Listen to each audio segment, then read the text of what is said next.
Je m'appelle Max Andermarlière, je suis artisan, tailleur de pierre et marbrier de bâtiment. Et puis aujourd'hui, c'est surtout dans le cadre du fait que je sois président de l'Institut des métiers d'art et du patrimoine que je suis sur votre antenne.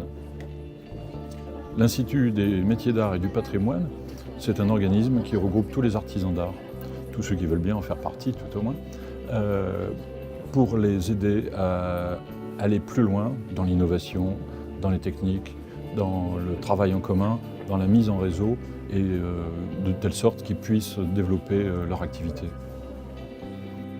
Le Salon international des métiers d'art de Lens, c'est l'occasion évidemment rêvée pour les artisans d'art de se présenter, d'avoir un stand et de se faire connaître. Les artisans qui sont là sont avant tout des acteurs économiques, sont des vraies entreprises.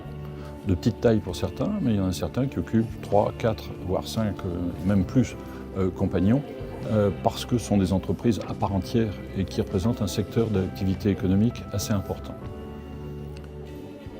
Sur le salon, les visiteurs vont découvrir deux grands secteurs d'activité, le côté restauration et le côté création. Mais toutes les choses qui sont présentées sont des objets à vendre, la plupart du temps des pièces uniques. Des pièces qui ont été créées par des artisans d'art et qui portent en elles l'histoire de l'objet et l'histoire de l'artisan. On n'achète pas qu'un article, on n'achète pas qu'une pièce, on n'achète pas qu'un objet, on achète l'histoire qui va avec et une partie de l'artisan qui l'a créé.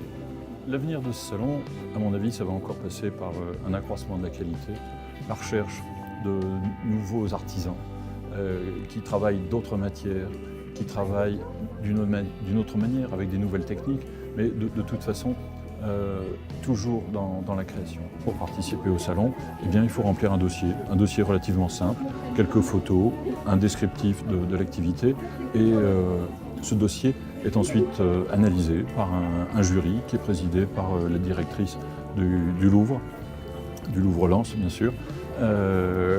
Un jury qui se réunit en petit comité à 2 ou 3 reprises, suivant la quantité de dossiers à analyser. Et ensuite, l'artisan sélectionné, eh bien, il est invité à participer au salon.